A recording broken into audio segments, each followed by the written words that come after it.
Hello बच्चों, नमस्ते। हाँ।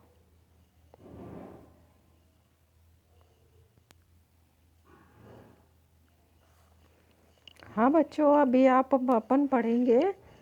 अपन जो पढ़ेंगे अभी महाजनपद का जनपद युग। ये प्रथम वर्ष की क्लास की क्लास का पहला पेपर है। उसमें ये अगला चैप्टर है आपका महाजनपद का युग, है ना। तो इसमें हम देखेंगे कि ऋग्वेद आर्यों का जो कार्य क्षेत्र था वो सप्त सैंधव प्रदेश था।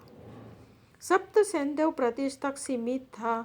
फिर उसमें जन और कबीलों में विभक्त थे और वास्तव में जनराज्य जाति राज्य थे जिसका कोई निश्चित भौगोलिक आकार नहीं था। लेकिन उत्तर वैदिक काल में ये जो उसका आर्यों का विस्तार जो है सप्त सैंधव से प्रदेश से निकलकर गंगा यमुना के मैदान और तक उसका अधिकार हो गया था। दक्षिण में विंध्याचल को पार पार कर गोदावरी नदी तक के प्रदेशों तक फैल गया था और हिमालय से विंध्याचल तक के प्रदेश पर आर्यों का अधिकार हो गया।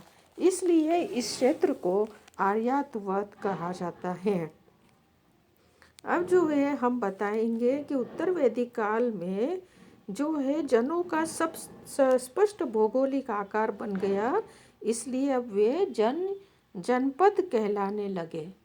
जन जो है अब जनपद हो गए और जनपद का अर्थ है जनता द्वारा जन द्वारा अधिकृत क्षेत्र।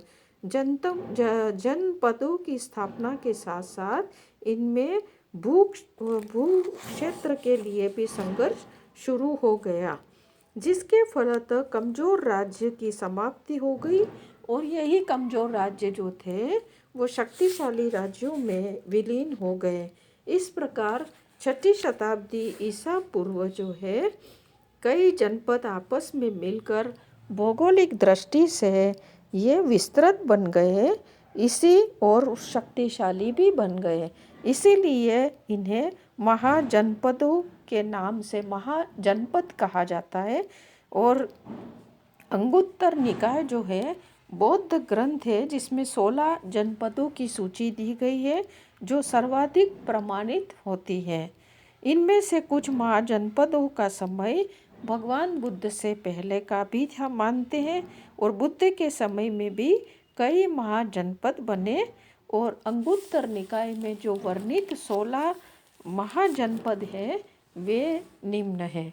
तो हम जो अब बताएंगे कि पहला महाजनपद जो था वो था अंग। अंग जो है वो बिहार के उत्तरी पूर्व भाग में स्थित था। इसमें बिहार के वर्तमान भागलपुर और मुंगेर जिले शामिल थे। इसके पूर्व में मगध महाजनपद शामिल था। मगध व अंग के बीच में जो है चंपा नदी बहती थी और अंग की राजधानी चंपा थी। बिहार में है ये, है ना। भागलपुर के करीब है, नज़दीक है।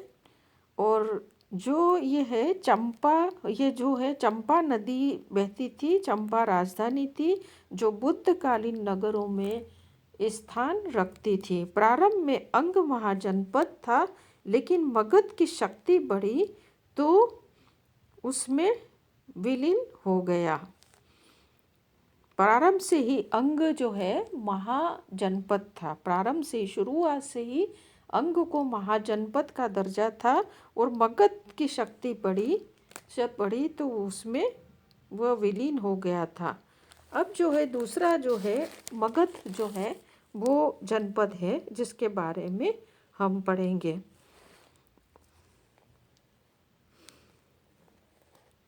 उत्तर वैदिक युग में मगध राज्य ने जनपद का रूप ले लिया था जहाँ ब्रह्मदत्त कुल के राजाओं ने शासन किया था, जिसमें जरासंध जो था, जो मथुरा के राजा कंस जो है उसका जो कंस जो है उसका वो ससुर था। ये उसकी जो लड़की केशनी थी वो कंस से ब्याही गई थी।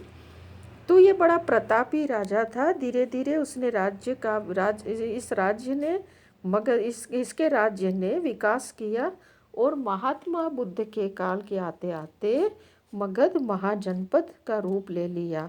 दक्षिण बिहार या गंगा नदी का दक्षिणी भाग जो है मगध कहलाता था। वर्तमान में बिहार का पटना, गया और इस महाजनपद में आता है। इसकी राजधानी गिरिव्रज या राजगिरी थी। बुद्ध काल में 4 शक्तिशाली राजतंत्रों में इसका स्थान है। समय के साथ साथ मगध में अंग, मल्ल, शूरसेन विलीन हो गए थे। ठीक है। अब तीसरा जो है वो वज्जी है। यह 36 कुलों या गणों का गणतंत्रात्मक संघ था।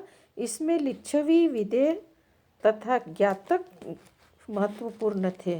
लिच्छवी की राजधानी वैशाली, विदेह की राजधानी मिथिला और ज्ञातक की राजधानी कुंडग्राम थी। वज्जी महाजनपद गंगा नदी के उत्तर में नेपाल की पहाड़ियों तक विस्तृत था और पश्चिम में गंडक नदी इसकी सीमा बनाती थी। पूर्व में संभवतः इसका विस्तार कोशी व महानंदा नदियों के तटवर्ती जंगलों तक विस्तृत था। ये सारे जनपद वर्तमान में अभी जो है हम बिहार जाते हैं तो ये सारे मिल जाएंगे जिसका मैंने नाम लिया है ना। महात्मा बुद्ध के समय वज्जी संघ एक शक्तिशाली गणतंत्र था जिसमें 9 मल्ल, 9 लिच्छवी और 18 काशी कौशल के प्रदेश शामिल थे। बाद में मगध के राजा अजातशत्रु ने 16 वर्ष तक यहाँ युद्ध कर इस संघ को अपने राज्य में मिला लिया। अब चौथा जो है हम देखेंगे कौशल या कौशल भी बोलते हैं। तो कौशल जो है वो आधुनिक उत्तर प्रदेश का जो अवध है, वर्तमान फैज़ाबाद का जो क्षेत्र है, अब तो अयोध्या हो गया है, तो उस क्षेत्र में आता है। रामायण काल में इसकी राजधानी अयोध्या थी, मगर महात्मा बुद्ध के काल आते आते इसकी राजधानी श्रीवास्ती हो गई। यहाँ सूर्यवंश के रघुवंश कुल के राजाओं ने राज्य किया था, जिससे कि मधानता, सत्यवादी, हरिश्चंद्र, दिलीप, रघु, दशरथ और भगवान राम ने शासन किया था, जिन्हें इक्ष्वाकु वंश कहा जाता है।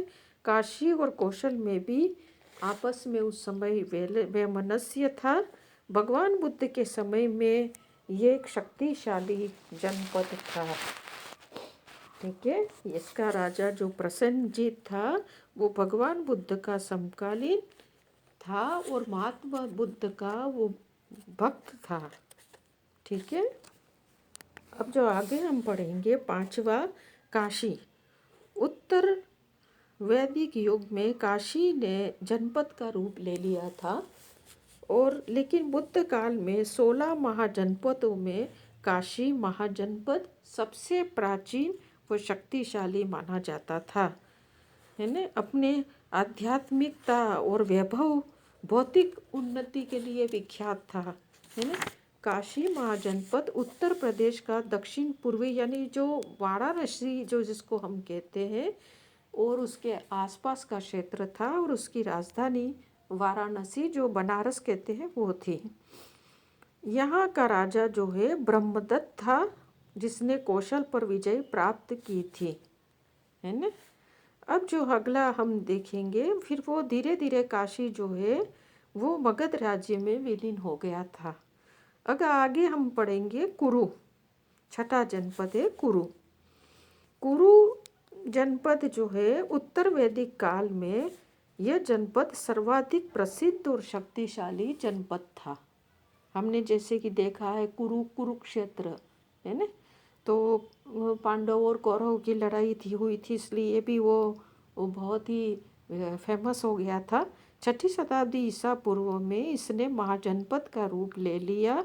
इसमें वर्तमान दिल्ली, थानेश्वर, गंगा यमुना नदी के बीच का दोआब का उत्तरी भाग शामिल था और इसकी राजधानी जो थी हस्तिनापुर थी।